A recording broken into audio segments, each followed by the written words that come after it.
The best way to get good at self-forgiveness is to just practice, practice, practice. So every little thing, you stub your toe, you get really pissed that you didn't watch where you were going, immediately forgive yourself.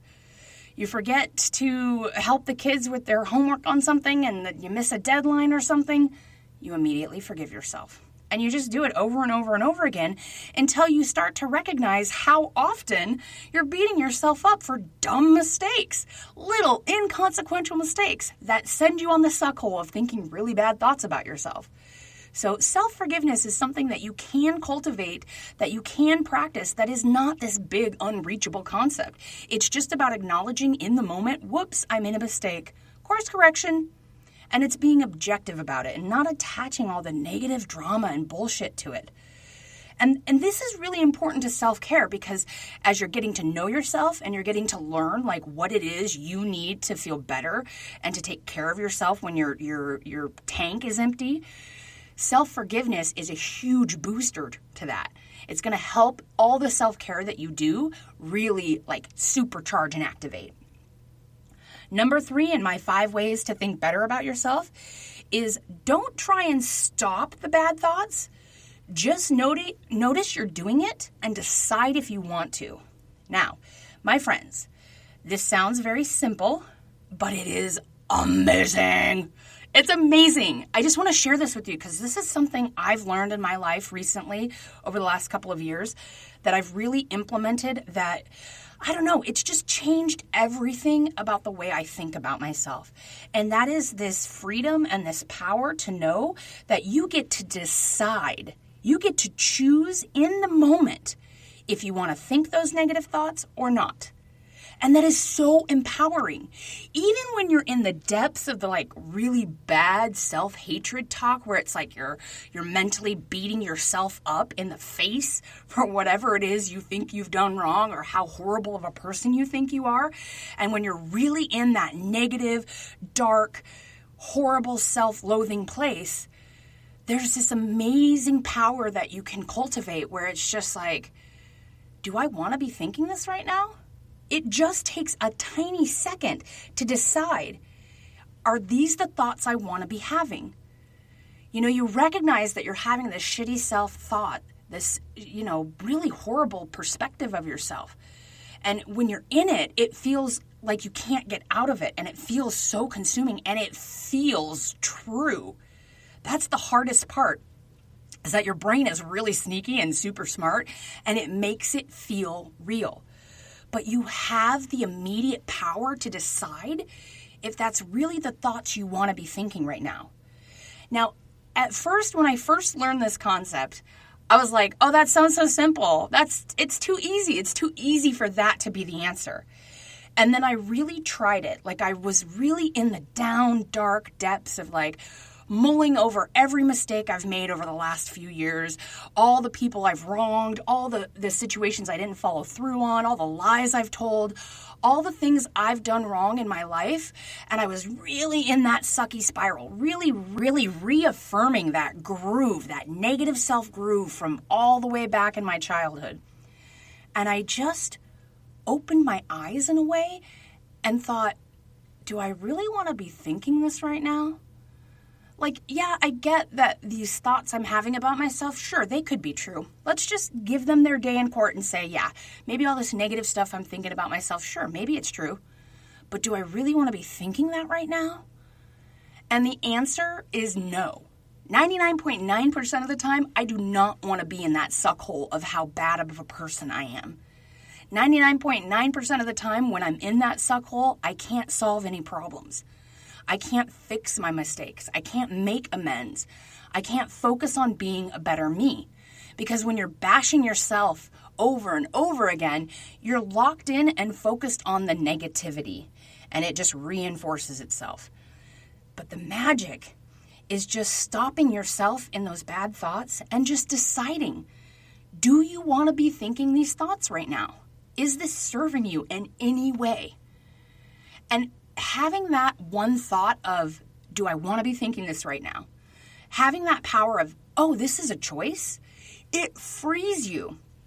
So if you find yourself really down in that suck hole of like, I'm the most horrible person on the planet, I don't even deserve to live. What's wrong with me? All of those negative self-thoughts that you might be having about yourself, just decide. Do you want to be thinking that? And now, in the beginning, when you're working on how to think about yourself better, you might have to do this multiple times a day until it becomes like farther and farther between, right? You go further and further between each of the bashings, the self-loathing, the negativity, the I'm the worst person in the world thoughts. And that's the magic. It's like one day you'll start to sense that like, oh, wow, I haven't beat up myself mentally in a really long time, and that feels great. So try that. Just try to decide when you're in it whether or not you want to be in it. Number 4 on my 5 ways to think better about yourself, practice self-praise and celebrate even the smallest accomplishments. Do it. Do it. I know this sounds uncomfortable, especially if you're like in the suck hole of thinking negatively about yourself. You're like, how do I switch my head to thinking like, you're doing good or praising yourself, right? Well, you can't when you're in it. That's the problem. When you're in the suck hole, the only thing you have the control over is whether or not you want to be there or not. Whether or not you want to kind of pull yourself out of it and say, do I want to be having these thoughts? No. Okay. What else can I think about? How else can I get out of that negative self-thought pattern? And one of the best, easiest, fastest, freest ways to get out of that self-suck negative talk pattern is to just think of one tiny thing you can compliment yourself for. But the power comes from when you're not in the suck hole, praising yourself for every little thing you do well. And it becomes practice. Now, listen, friends, if you're like me, you've spent a lifetime hating on yourself, literally hating yourself for the dumbest reasons. And now you have to start undoing that. And that's a new way of thinking. That's a new pattern. If your default is you spill the spaghetti on the floor and then you cry because you think you're the most horrible person and you thought about the time you left the kids at daycare and it goes down this rabbit hole of how horrible you are as a mom or a person, you have to, when you're outside of that, reinforce all the positive good things about you, the unique qualities that make you you, the good things you have done. And if you're saying to me, I haven't done anything good, there's nothing to celebrate, well, you could get really, really simplistic with it. You woke up this morning, let's celebrate it. You got out of bed this morning, let's celebrate it. You turned on this podcast to find some good content to nourish you, to give you positive encouragement, let's celebrate it. Every little good thing you do for yourself, every positive thought you have about yourself, every time you catch yourself saying, I did a good job, celebrate that, praise that, supercharge that. Because every time you do, you're reinforcing that your new thought pattern about yourself is good, is positive. And you will start to feel that worthiness, that goodness. And that brings me to number 5. My last tip on the 5 ways to think better about yourself is to do esteemable things. So if you're telling me, Chris, I can't do number 4. I can't praise myself. I'm not doing anything good. There's nothing to praise myself for. Well, my friends, the solution is get up, go out, and do something esteemable. Now, what, pray tell, is something esteemable? Well, it depends. That depends on you. Start to think about your life right now and all of the things you got to do today, and try to pick apart one of the things that you got to get done today that you actually like doing. Something that makes you feel good once you're done doing it, even if it's hard in the moment. So like working out is a perfect example. Working out is an esteemable thing. Yes, it's hard. Yes, it's difficult to make it a consistent pattern, but don't you feel incredible about yourself once you're done? You know that feeling of absolute pride that like, look, I did that. I did that good thing. That's an esteemable thing. And whatever that is to you, it might be working out. It might be drinking your bottle of water today. It might be volunteering for a vaccination clinic. It might be, taking the dogs for a walk. It might be hula hooping in your backyard. It might be Skyping with a friend. You have got to figure out for you what an esteemable thing is. And you know what? An esteemable thing might be laying in bed today. That might be a difficult thing for you to do if you're a type A, go kind of person who's always measuring their self-worth by their productivity. So an esteemable thing might be stopping that right in its tracks and taking a beat for yourself. Hell, doing the laundry might be an esteemable thing if you've got like 10 loads and you keep putting it off, and it might feel good to get that done.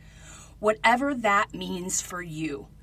It's about doing things that make you feel good once you're done doing them. And what that does is it reaffirms to you that there are things that you do good, and therefore you are a good person. And any of the negative self-talk that you have or the negative self-thoughts that you constantly have can be combated with all the good you've done. Because the good you've done in this world is 10 times more powerful than the mistakes you've made. And if it's a mistake or a thought that just sticks with you and you need to make amends, do that as your esteemable thing. Get your brave panties on and go, to that person, talk to that person, message them, tell them like, hey, I'm sorry for this, this, and this. And let that apology, let that amends fill you with esteem for having done the right thing. And what this does is it helps to reaffirm to you the truth, which is you are a good person. You do a lot of good things. You help a lot of people. And you deserve to take care of yourself. And the best way to take care of yourself is to think better about yourself. Because then your problem-solving prehistoric brain switches from what's wrong to what's right. And when you're living from that place, you have so much more freedom and power. When you're in the suck hole of thinking bad about yourself, you have no freedom. You have no power. You are shackled to that horrible feeling. And it is really hard to get out of. But you just make the decision, is this how I want to think today? Is this really what I want to be thinking about myself? Is there something different I could do? Another little tip I have about switching your thinking from negative self-thinking to positive self-thinking is to change your environment. That's my number one go-to, change my environment. The second I notice I'm in the pattern of shitty self-thoughts or shitty self-talk or bad negative self-image, I change my environment. Leave the room, go outside, take a drive, whatever. Get out of the environment you're in. The next thing I do is I drink water. And I make the decision, do I want to be having these thoughts? I also journal, and I do a few other questions. I ask myself a couple of questions. I've got a little worksheet that I've created on my day one journal that I pop it up and I read through this worksheet that I created when I was in a good, positive headspace. And it's just a little beacon, a little anchor I throw to myself down in the suck hole of negative thoughts to say, hey, down there, come out and join me up here. Because at one point in your life, you're going to think good about yourself. And when you're thinking good about yourself, write it down. Keep track of it, and then go back to it when you're in the negative suck hole. All right, I want to go over that list real quick again. My 5 ways to think better about yourself. Number 1 is look for what's right. Number 2, cultivate self-forgiveness. Number 3, decide if you want to be having these thoughts. Number 4, celebrate your smallest accomplishments. And number 5, do esteemable things. That's it for this week, friends. Thanks for joining me. If you have a story you'd like to share and you want to be on the show, email me. It's Kris, Kris, at selfcareissexy.com. Okay, we've got some really great content coming your way, so stay tuned. And remember that self-care is sexy. We're giving you permission to put yourself first.